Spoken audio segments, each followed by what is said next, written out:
Hello and welcome back to Forza Horizon 5 with one last run around our test track at the modified festival circuit. It's been quite a long time and one vehicle has led our series all the way through. The BMW X5M Forza Edition. It's the 1900 horsepower SUV-ish thing, and I didn't really expect it to win. I thought there would be cars later on down the line like the Viper 10th anniversary or the Hot Wheels Battle of the Blade, something that would be faster. And they just weren't. They weren't even close. Which is surprising and kind of disappointing. It's been completely overpowered.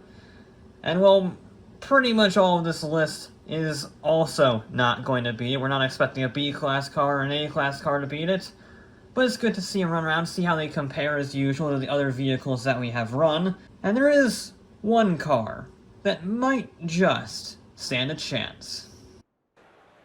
But in the meantime, we must bow down to our corporate overlords with a bit of product placement.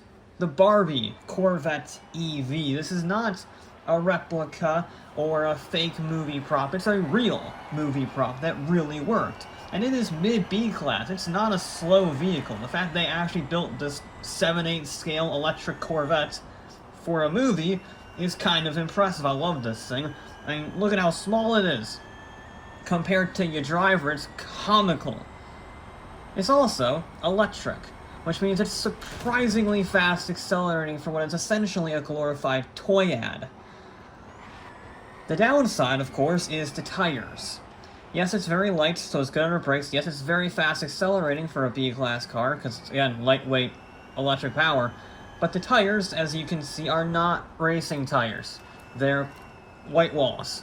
Very skinny white walls at that, so pushing this vehicle hard is a bit of a challenge because it does really not want to go around corners.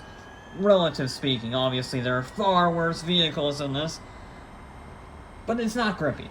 It doesn't carry a whole lot of speed, which means we have to rely on the acceleration. It's good, but then again, the aerodynamics aren't great either, because again, it's meant to sell toys, not go in a wind tunnel. And you can see at the exit of that corner, the previous one, it just squirmed around a little bit and struggled with a little bit of understeer as the toy commercial goes across the line. It is the fastest run today so far. Only run today, but still, it's the fastest for now. Next up, we actually continue with the product placement, although it's a very different type. We go from a Hollywood production to a bunch of very well-funded YouTubers. This is the Donut Media Nissan 350Z. This is their low car, so there's high car, which has the most expensive parts on it, and then there's this, low car, which has bargain bin parts put on it. So it's got a cheap body kit, a cheap wing, cheap brakes, cheap tires, and a junkyard V8, making about 300 horsepower.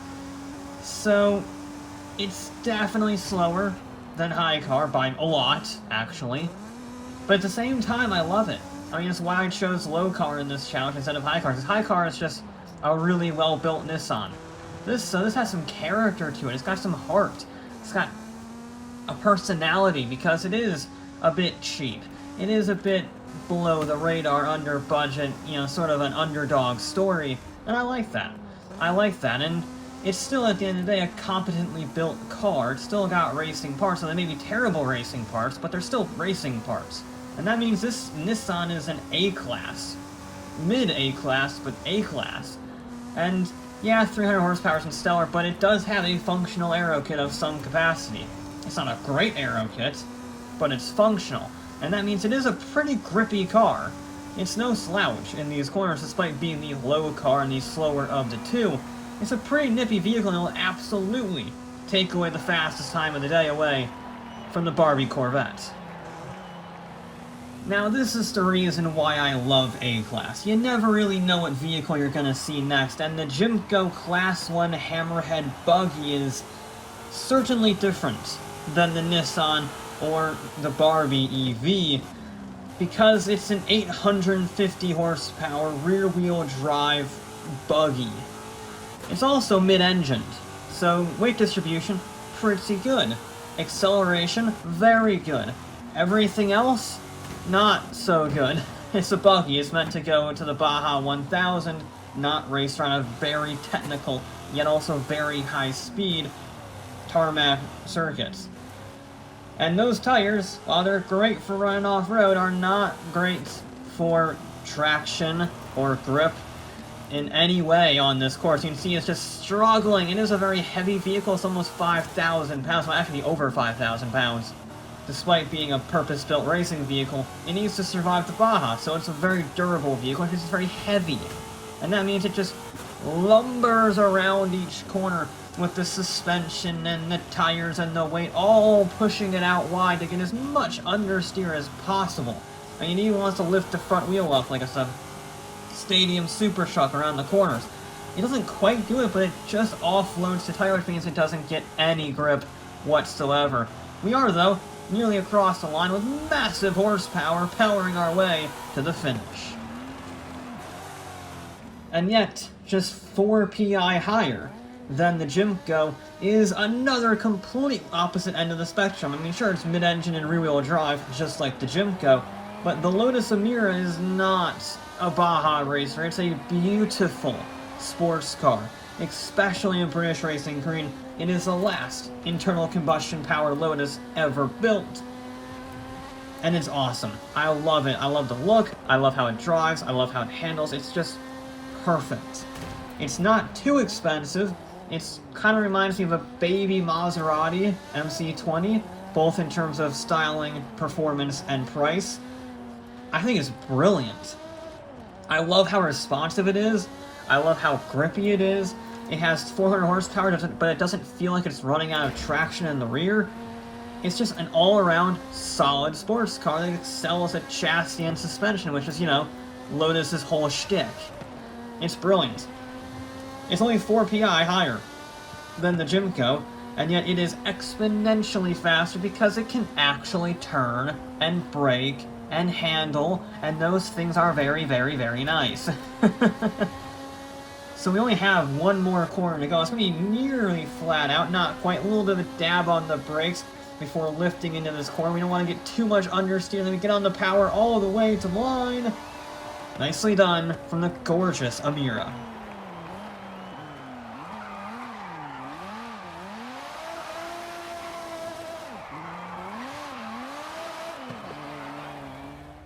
And again, just a few further PI up the road in mid-A class, upper mid-A class, we find another completely different end of the spectrum, the BMW M3 X-Drive. So this is the four-wheel drive version of the new M3, and it's even got the M Sport Motorsport Performance M kit, whatever the hell they call it, which means it's got a brilliant paint job, a brilliant body kit that doesn't do anything, it's something to make it look cool. And it's got 500 horsepower going to all 4 wheels. This is the 4-wheel drive variant. You could get rear-wheel drive. I wanted 4-wheel drive for this, because I want to see if this thing can beat the M4 CSL. That was a terrible run for the CSL. It just didn't have any pace. It was far too oversteery. It was a bit of a lunatic. It was not fast on this circuit. But this thing was 4-wheel drive, and it's a little more composed, a little less of a psychopath. It might be able to just edge it out on this circuit in particular. I'm sure the M4 CSL is faster on more medium high-speed corner circuits, but this thing with its acceleration might just be able to bridge the gap. And it's certainly faster than some other vehicles that we've had today. Let's not beat around the bush there. And it is doing pretty good so far. We got one more corner to go. And then we use all 500 horsepower to the line, very close to the wall, across the line, and it is very fast. That is a very good time for a mid-A class 4-door sedan. Now this next car is the last A class car of the day. We have a lot of S1 and S2 class cars, not a lot of A or B in this one. And this Coleman Tirana is the answer to the question, why is built always better than bought? Because this is the car we ran on the Group A time trial. And that means it's got semi-slicks, 400 horsepower, 2,100 pounds. It's a beautiful car. Technically, it's not the winner of it because the Lancia 037 beat it on one of the last episodes. But still, it's brutally fast, and it's probably the more consistent car between the Lancia and the Tirana. It's an incredible car. It's one of those OP A-class cars I've ever driven. It's almost like the Bone Shaker. Almost. But that means, around here, it is lightning quick, because it is not a very high-speed circuit in terms of actually reaching like 200 miles an hour. Very few cars reach exceptionally high speeds on this course. And this has just enough horsepower to get to some high speeds, not the highest. And then it has phenomenal handling. The fact that I got 400 horsepower, 2,100 pounds, full roll cage, and full aero in A-class means this car is kind of broken, I think. But regardless, it is already across the line, absolutely scorches the BMW M3. Not even a competition. Which is, again, why built is always better than bought. And this next one is why I didn't run the Lancia from the build series, the actual winner of the build series, because you already have Lancia 037. This is its actual Evolution 2 WRC Group B form, so it's not built. It is just its Evolution 2 variant, 345 horsepower. It is the tarmac San Remo version, so it makes, massive horsepower for a rear-wheel drive car of the era. And it has slick tires, and it has racing suspension, because it's designed for tarmac rallies in this trim. I figured, why would we run a rally car if we're not going to run the tarmac version on a tarmac event? So it's very nice to drive. I mean, I love the 037, I think it's my favorite rally car ever made. It's easily one of the best and most famous rally cars ever made for what it did in 1983, the only rear-wheel drive car to beat the Quattro in full-time competition. But here, it is going to face an uphill battle. It's not a lot of horsepower, and in this field it doesn't have the same acceleration, so it has to make it up in the corners, and it doesn't have Forza Aero. So it's not quite going to do that either. It's good, it's a space frame, silhouette, mid-engine race car, but still, it's not going to be shattering any records up here, although it is going to go faster than still the BMW. A very good time for the S1 class, just edging out the A-class Holden Turan. Just. Believe it or not, the Italo-designed Da Vinci concept actually has the exact same PI as the Lancia, 809. But this gets it very differently, because it's an all-electric it's a four-seater with two gullwing doors, so it's like sort of like the Koenigsegg Gamera. And it makes 750 horsepower. But it's very heavy and doesn't have racing slicks. Which means I don't think it's going to beat the Lancia at all. I mean, yes, this has brutal acceleration compared to that 037, but it can't handle it in the corners. It's far too heavy. It doesn't have the same aero. It doesn't have the same lightweight. And of course, no racing slicks. That's going to really hamper you. And just see around these corners, we've gone back to the Jimco. It's just lumbering around. Lots of understeer, the weight just pulling itself wide. And that's not what you want. You want to carry speed. You gotta brake early for this thing, because not only is it heavy, you just can't turn. It just doesn't have the same grip as other cars that we've seen, certainly compared to the 037 or the Turan, and that means it is very far down. Despite being 750 horsepower all-wheel drive, all-electric, it doesn't have the pace, and it is way down on those latter two vehicles. Of course, we are sticking with the heavy four-wheel drive vehicles because we're going to an SUV. But not just any SUV, the Pikes Peak International Hill Climb competitor from Bentley, the Bentayga Pikes Peak. It's actually a race car, believe it or not. I know it looks like a Bentayga. They basically took a road-legal Bentley, stripped out the interior, put a roll cage in, put some slicks on, and said good enough, and lowered the suspension. So it had its safety features, had a little bit better suspension, bit better tires, but otherwise it was a stock Bentley Bentayga, and it beat the Pikes Peak record for large SUVs, or just SUVs in general, up the hill. It was a very impressive showing. I don't know if BMW beat it with their XM black label red thing, but regardless, this is a surprisingly grippy car. It has a lot of turn-in for some reason. It is light, by comparison, at 4,000 pounds, pretty much on the dot. And it makes, you know, it's got a bi-turbo W12 making, what, 600 horsepower or something like that? So it's no slouch. And it is very fast for an SUV. It's very fast, full stop. We're starting to get into S1 class now, properly into S1 class, and in fact we are actually faster than the Lancia 037, which is kind of annoying, I'm not gonna lie, but a very impressive run from the Bentayga, I must concede.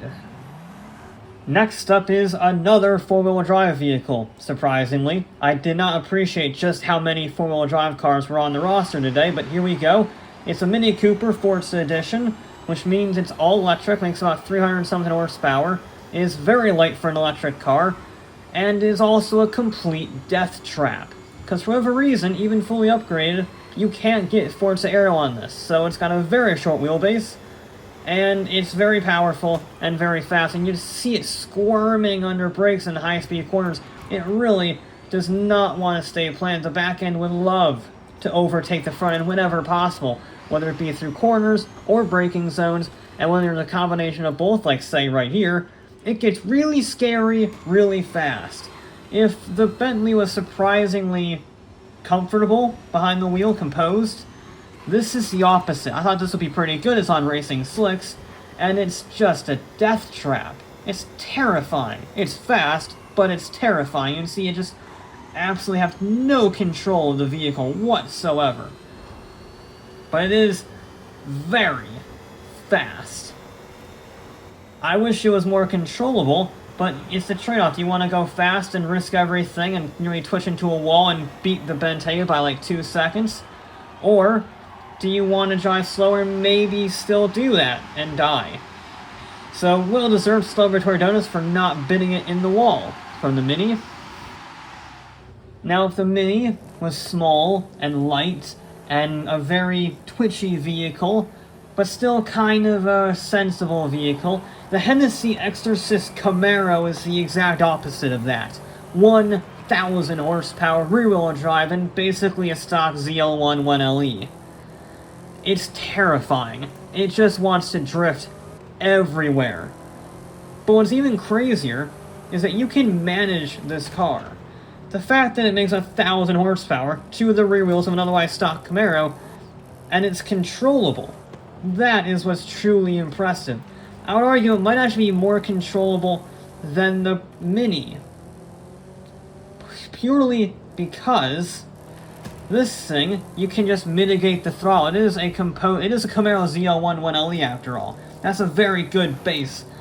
And if you just manage the throttle, just roll onto it instead of boot it like an idiot, you can get this thing very fast. It's weird, because on one hand, it does want to spin its wheels every day of the week, and you absolutely can do that. But you can also drive it perfectly sensibly around a track with hairpins from second gear. It's surprising, but it's possible. And then we just have to absolutely unleash all that horsepower across the line. It's not as fast as the Mini, but for a rear-wheel drive Camaro with 1,000 horsepower, it's pretty darn close. And now we'll just spin up the wheels until the end of time.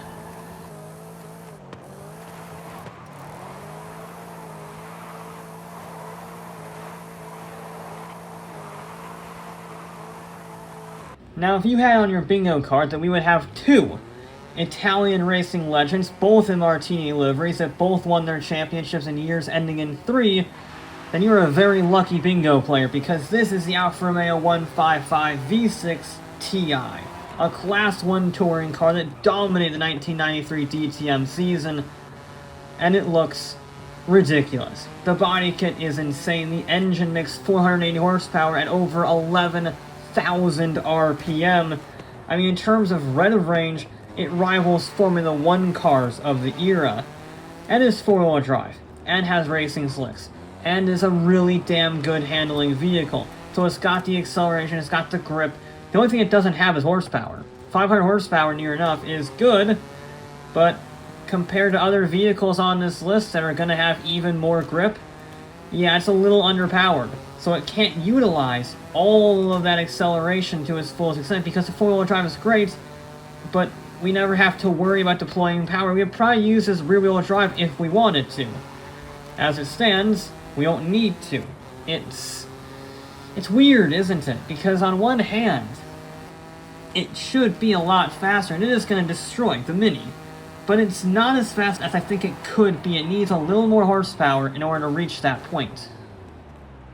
Well, this certainly is a championship leader in some respects. It may not compete in any championships, but it's very important to the Formula 1 championship. This is the Mercedes-AMG GTS Black Edition, aka their new safety car. And yes, we can actually have safety lights on it in Horizon, which is amazing. It's beautiful. It's also very fast, because not only is it a very good AMG GTR, it's also got active aero, and several hundred horsepower, and it can deploy all 700 plus horsepower very efficiently despite being rear-wheel drive. So it's absurdly fast. I mean, we're getting into a high S1 class. This is actually higher PI somehow than the full-blown touring car, and that speaks volumes about just how good the AMG GTS Black Edition is. Because it really shouldn't be on this level. I mean, it's a road car. It's got road tires. And yet it's still absolutely thrashing quite a lot of the competition. Really on the raggedy edge, but it can do that. It can handle being there.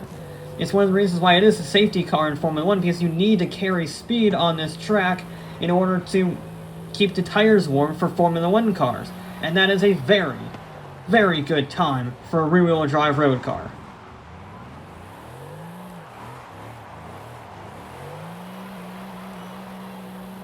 But I reckon this will be even better, because the Ferrari 296 GTB has even more horsepower and is mid-engined. So yes, it doesn't have the same aero kit as that Mercedes.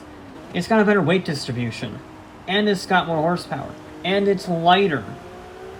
So it should be quite a bit faster.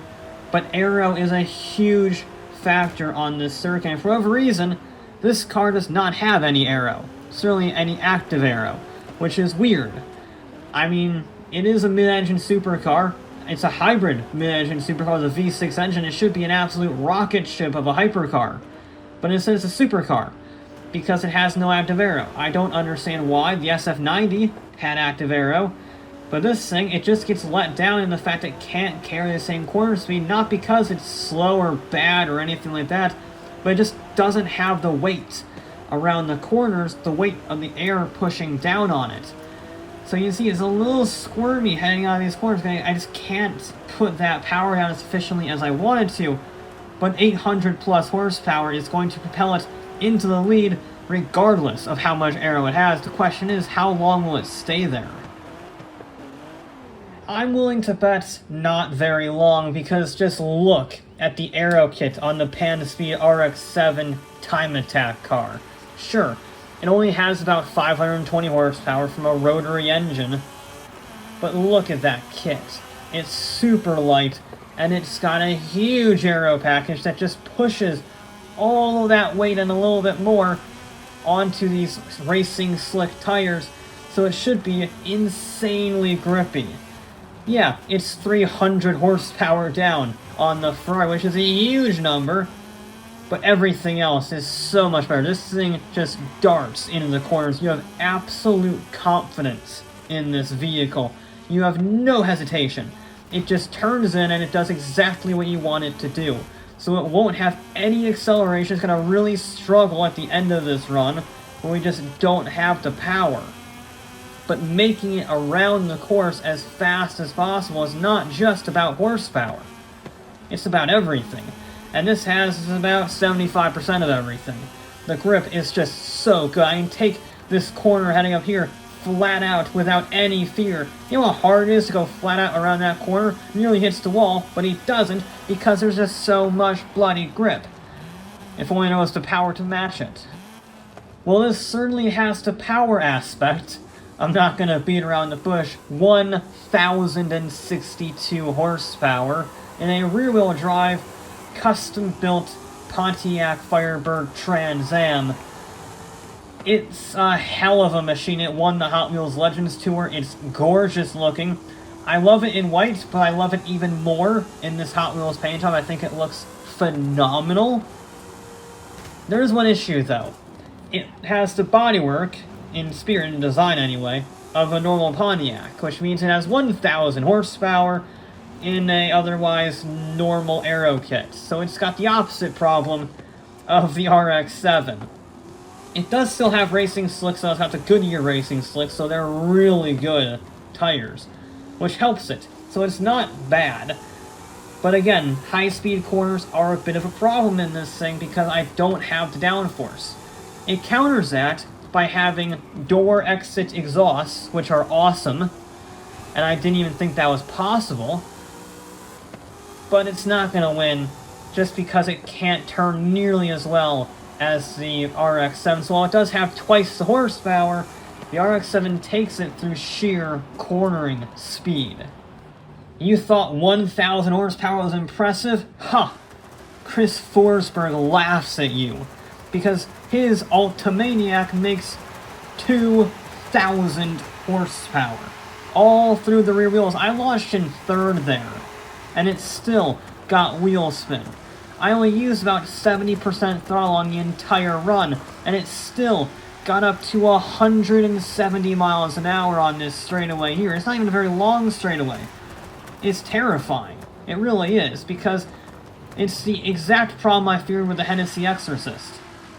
It just spins its wheels everywhere, even in 4th gear, even in 5th gear. It just wants to spin the wheels. But you can manage the throttle, and it has racing slicks, and racing suspension, and a crazy aero kit, and an exhaust to come out of the hood. It's incredible. It's not very grippy, and it's kind of terrifying, but 2,000 horsepower goes a long bloody way. It's surprising, it really is surprising how much speed you can extract, and once you do get on the power, my god, does it fly nearly 200 miles an hour into that corner. Big brake heading into the final corner, and we are across the line very close to the RX-7. 4 times as much horsepower, and it's still right up there, that RX-7, a real champion. But Forsberg got his speed through sheer raw horsepower.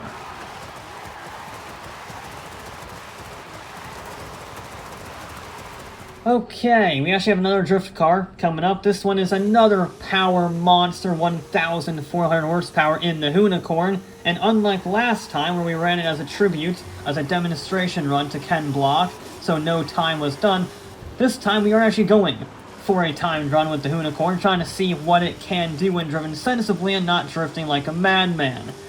1,000 horsepower, 1,400 horsepower, excuse me, 4-wheel drive.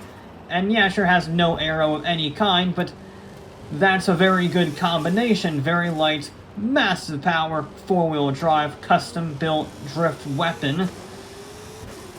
I mean, it's gonna be fast. It's gonna be a lot faster than the Forsberg because I can actually use the 1,400 horsepower controllably. It still wants to drift in some cases. It is a drift car after all. But you can at least control it. It at least has the thin veil of control. It's a thin one, but you can do it. And once you do get it right, oh my god, does it absolutely fly. I thought the Ultimaniac and the Mazda were pretty fast. This blows them out of the water by about 3 seconds. Turns out when you don't drift the Unicorn like a lunatic, like I'm about to now, it is a very, very fast vehicle.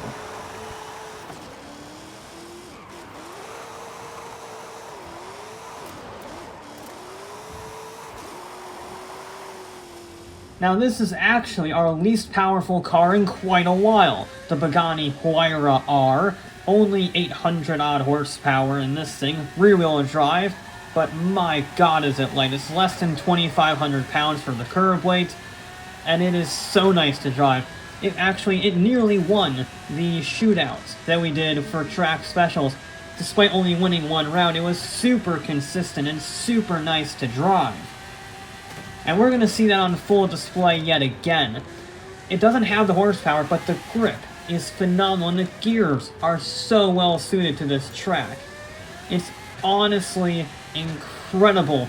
It's one of my favorite cars in all of Horizon, despite being a high S2 class car. Normally I don't like those in Horizon, because you can't race them. But this thing, you're so comfortable with it, it's so easy to drive at speed that I do want to race it. I do want to drive it around for fun. I don't feel afraid with it, I feel composed when driving it. And you can see that through the corners. It is so fast. It isn't quite flat out through that corner, but it's pretty bloody close as you get to the wall across the line. Yeah, it just thrashed a 1400 horsepower all-wheel drive Mustang easily. And yet, the Pagani, I knew it wouldn't be able to challenge the X5M. Better cars have tried and failed. So I had to get radical. I didn't think the X5M would be this difficult to beat, but the closest car was within 4 seconds, and that was the closest I ever got. So in order to fight fire, I had to use more fire. The Lamborghini Sesto Elemento Forza Edition, and I tuned it up to the max to make 1,190 horsepower, and it's all-wheel drive, and it's 2,200 pounds, and it has a custom tune for this circuit. I tuned it myself, even down to the gear ratio, so that I didn't have to change gear as much. So I think the most I ran was in 5th, heading into the straightaway. I mean, everything was tuned to give this vehicle the best possible chance of beating that BMW. And yeah, it's a fast car. It's so fast, I'm actually reaching the limit of my skill in this game because it is so grippy. The turn-in is ferocious. The power, the acceleration is even more ferocious. And it can handle all of it far better than I can. It is so grippy, and is so responsive, the nose just darts in like a hummingbird. It's insane, this thing. I just about got it around the circuit. You can easily find more time with an esports driver or something like that, someone who's used to driving insane vehicles like the Sesto. But it did it. It absolutely thrashed the X5M Forza Edition. So the X5M, we're going to show the table here now, the final table. I'm not going to list everything, but I will show the entire table throughout this little montage, if you will. It thrashed the X5 by nearly 4 seconds. It did to the X5 what the X5 did to the rest of the grid. It's kind of poetic, actually. A seriously impressive machine. Equally impressive is the Pagani.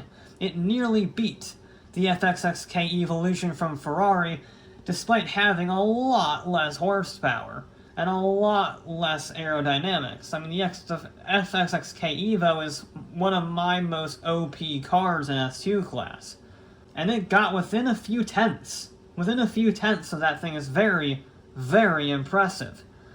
Otherwise, we have to go quite a bit further down the list to the Hoonigan Hoonicorn, that was surprisingly beaten by the Ultimate Evolution. It got beat by a road car, despite having 400 horsepower more and 4-wheel drive. I guess you can see why they call the Evolution the Giant Slayer, because it just beat the Hoonicorn that was actually trying for a proper run. Then we have to go quite a lot further down. Yeah, this was a very spread out day, with the Forsberg Ultimaniac and the Mazda RX-7 very, very close together, those guys. Despite being drastically different vehicles, I should point out. Again, the RX-7 has a quarter of the horsepower of the Forsberg, and yet it nearly beat it. It was only 0.3 of a second off, and it gets it through very different ways. Yes, the Forsberg is the slowest of the S2 class cars by quite a bit, just beaten by a road-legal Porsche 911, but still, it's very good. The Hot Wheels Trans Am, again, just struggled through the high-speed corners, so it couldn't use that 1,000 horsepower to its fullest extent and got beat by a car on rally tires. The Ferrari 296, though, did very good. It's a supercar, and it beat a fully blown Time Attack E46 M3. The M3 that actually beat just the AMG Black Edition and the Alfa Romeo, very close again between those groups. They did at least all beat the NASCAR. It would be kind of embarrassing if the NASCAR beat the Alfa Romeo 155 and all those guys, given the preconceptions about NASCAR. We go continuing further down the list, a terrifying Mini Cooper that beats both the Lamborghini Huracan rear-wheel drive and the Exorcist. The Exorcist loses out to the Huracan by a few hundredths of a second. The Bentayga does really good, beating out the Lancia, beating out the Jaguar, beats out the Rallycross Beetle. The A-Class Holden Tirana is the best A-Class car we've ever run.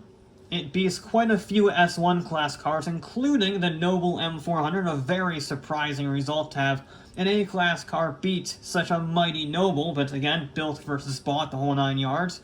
The Ital design is kind of disappointing, if I'm honest. Not bad for its weight, but quite a ways down on the rest of the field. The BMW M3 does just beat the M4 CSL, which is kind of embarrassing for the CSL in case it wasn't embarrassed enough already. A four-door sedan that it shares its sibling with is actually faster than it on this course. Not by much, by a few tenths, but a few tenths is a few tenths. I mean, it nearly gets beaten by the Lotus Emira, which is 100 horsepower less, and it's 7/10 of a second off, so it's in the ballpark, but it does at least get spared that embarrassment of being beaten by a $50,000 Lotus. Now we have to go a little bit further down to find the rest of the field with the Donut Media 350 low car and the Barbie Corvette all the way down at the bottom, with the Jimco coming home in last, being beaten by a B-Class toy. I knew the Jimco would struggle, but I thought it would be a little better than that, given the Sierra RX-3 and the Odyssey and whatnot being also kind of good. But those are all four-wheel drive, except for the Sierra, which was just super lightweight. And the lack of four-wheel drive meant the Hammerhead didn't really stand a chance.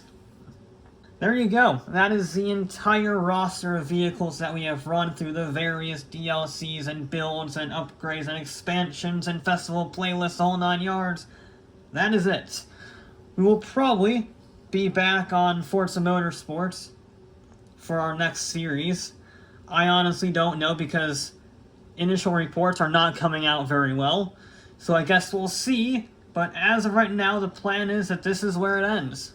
It's been a nice road, been a long road, but I love how many different cars have been able to test, how many different cars have been added to the game, from classic Le Mans cars, to rally cars, to concept cars, to touring cars, everything in between.